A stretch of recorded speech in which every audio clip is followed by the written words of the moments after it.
सद्गुरुदेव भगवान की जय। श्री सीताराम सरकार की जय। श्री राधा रमण लाल की जय। श्री गौरी शंकर महादेव की जय। सभी भक्तों को कोटि कोटि प्रणाम। सबको प्रेम भरा जय जय श्री राधे, जय जय श्री सीताराम।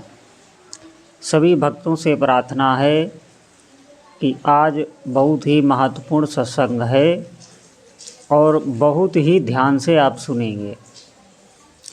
देखिए, साधकों का ये अधिकतर प्रश्न रहता है और ये संशय भी रहता है कि हम पहले भजन बहुत करते थे, पहले बहुत भाव बनते थे, लेकिन अब वैसा बिल्कुल नहीं रहा। अब भजन भी हमारा शिथिल पड़ गया है, अब कोई भाव भी नहीं बनता। बहुत साधकों का ये प्रश्न रहता है और ध्यान से सुने।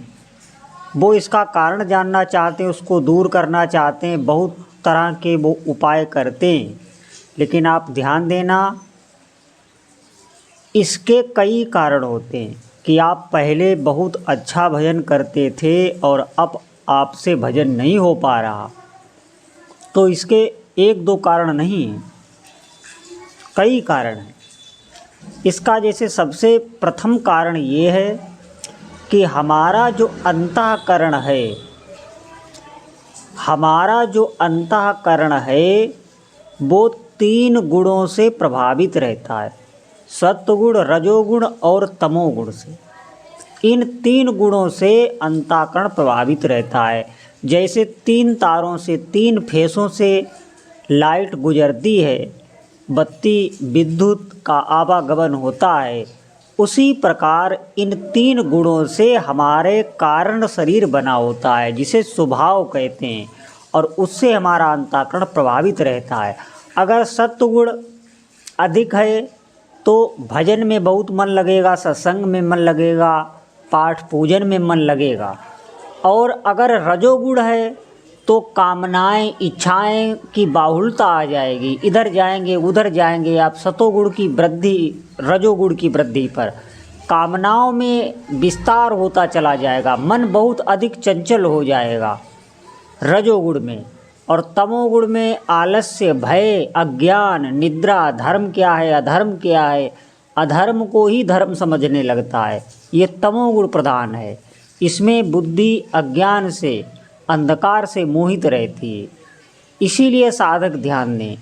अब हमें ध्यान देना है कि इन गुणों को कम और ज़्यादा हम खुद भी कर सकते हैं।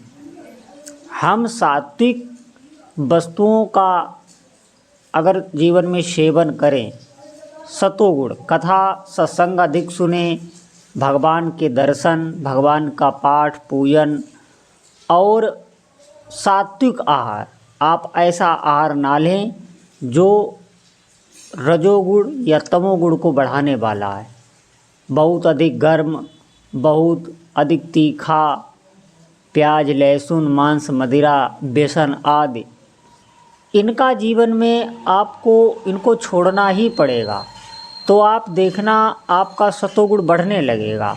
आप जब भी भोजन करें तो भगवान को ज़रूर पूछें। जैसे आप कोई वस्तु जब पाते हैं, भोजन करते हैं, कोई चीज़ आप बाज़ार आदि में भी जब खाते हैं तो आपके जो साथ में है आप उससे पूछते हैं क्या भाई खाओगे। इसी प्रकार आपको कोई भी वस्तु ग्रहण करनी है तो सबसे पहले आपको अपने इष्ट देवता से पूछनी है कि प्रभु आप पाइए। आपको आंखें बंद करके मानसिक एक अपने प्रभु का चित्र बनाना है और उनके आगे वो वस्तु परोसनी है कि प्रभु आप इसे ग्रहण कीजिए। उसके बाद आप पाएँ तो आप देखना आपके भीतर रजोगुण, सतोगुण बढ़ने लगेगा। सतोगुण के साथ ही रजोगुण भी रहता है। अगर आप ऐसे लोगों का संग करेंगे जो काम से आतुर रहते हैं, इधर उधर जिनका मन चंचल रहता है, जो विष्णु में लगे रहते हैं, जिन्हें भजन साधन से कुछ भी मतलब नहीं, जब ऐसे लोगों का संग हो जाएगा तो आप आपका रजोगुण बढ़ जाएगा, और ज्यों ही रजोगुण बढ़ा आपका भजन क्षीण, स्वाभाविक ही आपका मन नहीं लगेगा। ज्यों ही आप भजन में बैठेंगे मन चंचल हो जाएगा, इधर उधर कामनाओं में भागने लगेगा, और आप क्या करते हैं उस समय आप नाम जप भी छोड़ देते हैं। सबसे बड़ी गलती यही करते हैं। जब भी आपको रजोगुण प्रभावित करे, तमोगुण प्रभावित करे, उस समय आप ज़बरदस्ती नाम जप कीजिए तो भी ये शांत होने लगते हैं। अब दूसरा कारण ये है, हमसे किसी भी भक्त का अपराध ना बना हो। जो भक्त बहुत अधिक नाम जप करता हो, मंत्र जप करता हो, गुरुनिष्ठ भक्त हो, ऐसे भक्त का कहीं हम अपराध ना कर दें, उसकी कोई बुराई ना कह दें, उसमें कोई दोष दृष्टि ना देख लें, तो भी आपका भजन रुक जाएगा।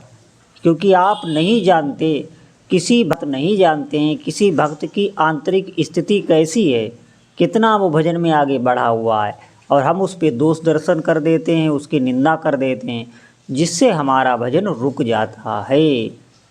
ये बहुत विशेष बात है। ये इस अपराध से बहुत जल्दी भजन में, आपका भजन में बिल्कुल मन नहीं लगेगा। आप भजन पे बैठेंगे, आपका मन यही गएगा यहाँ से उठिए, कुछ नहीं भजन में रखा। आपका अविश्वास होने लगेगा भजन में, भजन की बातों पर, सत्संग में। तो इस अपराध से भी बचिए। और एक सबसे बड़ा अपराध है, जब हमसे कोई ऐसा पापाचरण बन जाता है, किसी जीव की हत्या हो जाना, या घर में माता पिता की बहुत बड़ी अवहेलना हो जाना, या किसी संत का अपमान हो जाना, या किसी के साथ छल कर देना, या कोई ऐसा झूठ बोल देना जिससे किसी की हानि हो जाए, कोई पापाचरण ऐसा, तो वो जब बन जाता है जिसकी शास्त्रों ने निंदा की है, ऐसा कोई पाप जब बन जाता है तो भी आपका भजन क्षीण होने लगेगा, तो भी भजन क्षीण होने लगेगा। क्योंकि मैं आपको बता दूं, भजन नाम जप तो सब सुनते हैं, बहुत ध्यान से इस बात को सुनना। नाम जप की व्याख्या सब सुनते हैं, महिमा सब सुनते हैं, और हर जीव को पता भी है कि एक ना एक दिन मरना है, ये शरीर छूटना है, हमें सुख की प्राप्ति कैसे होगी, इस शरीर में जो भय व्याप्त हैं उनसे हम कैसे बच सकते हैं, कैसे हमें दिव्य आनंद की अनुभूति होगी, ये बातें सबके भीतर हैं और सब जानते भी हैं। फिर भी जीव भजन नहीं कर पाता। इसके मुख्य दो ही कारण होते हैं, ध्यान देना। कामनाओं की अधिकता। हमारी कामनाएं इतनी अधिक हैं कि उनको पूरा करते करते करते ही सुबह से शाम हो जाती है और हमें भजन के लिए समय नहीं मिलता। ये सबसे बड़ा कारण है, कामनाओं की अधिकता। हमारे हृदय में अभी तक संतोष नहीं आया। संतोष कब आएगा? जब आप ज़बरदस्ती भजन करेंगे। कामनाएं हैं, कामनाओं को मार कर आपको बैठना होगा। धीरे धीरे आपकी कामनाएं नष्ट होने लगेंगी। कामनाओं की अधिकता बाढ़ जब तक रहेगी और उनको पूरा करते रहने में आपका पूरा समय, पूरा जीवन ही चला जाता है। लेकिन जीव जानते हुए भी, भजन के महत्व को जानते हुए भी, भजन के मूल्य को जानते हुए भी वो भजन नहीं कर पाता। दूसरा सबसे बड़ा कारण है, इंद्रियों का संयम नहीं है। इंद्रियां हमारी हमको परेशान करती हैं। कभी कोई भोग मांगती हैं, वो भोग हमने दिया, फिर दूसरा भोग दूसरी इंद्री ने मांगा, वो भोग तीसरी इंद्री ने मांगा, वो भोग हमने दिया। हम उस भोग को देने के लिए, अब आप किसी इंद्री को कोई भी भोग देंगे तो उस भोग को देने के लिए, जब आप किसी इंद्री को कोई भोग देंगे तो उस भोग को देने के लिए आपको श्रम भी करना पड़ेगा, समय भी लगेगा, आपको इधर उधर भटकना भी पड़ेगा। इंद्रियों को तृप्त करने में ही हमारा बहुत सा समय निकल जाता है और भजन के महत्व को हम जानते हुए भी भजन नहीं कर पाते।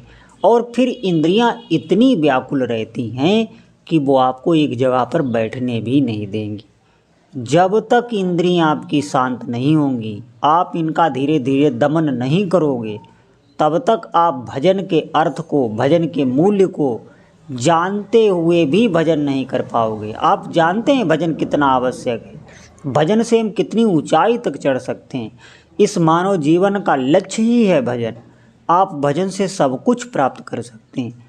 अगर आप अपने जीवन में वास्तविक सुख और आनंद की अनुभूति करना चाहते हैं तो आप अधिक से अधिक नाम जप करें। ये बात आप सुनते हैं लेकिन उसके बाद भी आप नहीं कर पाते। सबसे बड़े दो ही कारण हैं, कामनाओं की अधिकता और इंद्रियों का चंचल होना। ये दो कारण हैं। हमें कामनाओं पर ब्रेक लगानी होगी और इंद्रियों का दमन करना होगा। ये भी दो कारण, ये बहुत बड़े कारण हैं। पहले जो मैंने कारण बताए हैं वो भजन कम होने के कारण हैं। उससे हमारा भजन रुक जाता है, कम हो जाता है। फिर हम कहते हैं पहले हमारा भजन बहुत अच्छा था, अब हमारा भजन बिल्कुल नहीं हो रहा। इसीलिए सभी साधकों से प्रार्थना है कि आप अधिक से अधिक भजन करें और जो भी भोजन ग्रहण करें वो भगवान को निवेदित करते। भले ही आप कहीं भी हों, कोई नौकरी व्यापार आदि करते हों, आप भगवान को मन ही मन पूछ लो। उनको भी पाने के लिए आप पूछ लो, जैसे आप दूसरों से पूछते हो। जैसे आप दूसरों से पूछते हो ऐसे ही आप भगवान से भी पूछ लो कि उनको हमको देना है। जो भी भोजन आप कर रहे हैं सबसे पहले आपको प्रभु को निवेदित करना है, ये ध्यान रखना। इससे क्या होगा, आपके प्राणों पर प्रभु का अधिकार होने लगेगा, आपकी आसक्ति बढ़ने लगेगी, दृढ़ आसक्ति। जो ये हम कहते हैं भगवान में हमारा कोई भाव नहीं, भगवान में हमारी आसक्ति नहीं बन रही, तो भजन में आसक्ति नहीं बन रही। उसका प्रधान कारण ये है, हम जब इच्छा है जो चीज़ खाते रहते हैं, प्रभु को निवेदित नहीं करते। अपने प्राणों के लिए, अपने भोग भोगने के लिए हर वस्तु को हम ग्रहण करते हैं, जबकि सबसे पहले हमें अपने इष्ट देव को निवेदित करना चाहिए। ये भी बहुत प्रधान कारण है। इसलिए साधकों से प्रार्थना है अधिक से अधिक भगवान का भजन करें। जैसे भी हो, आपको समय मिला है पुरुषार्थ करिए, इसके लिए श्रम करिए। थोड़े दिन का ये रास्ता होता है, फिर भजन में सहज ही मन लगने लग जाता है। ज्यों ही भजन का स्वाद आपको मिला, फिर आप भजन नहीं छोड़ सकते। फिर आपको इतनी महिमा नहीं बताने की आवश्यकता।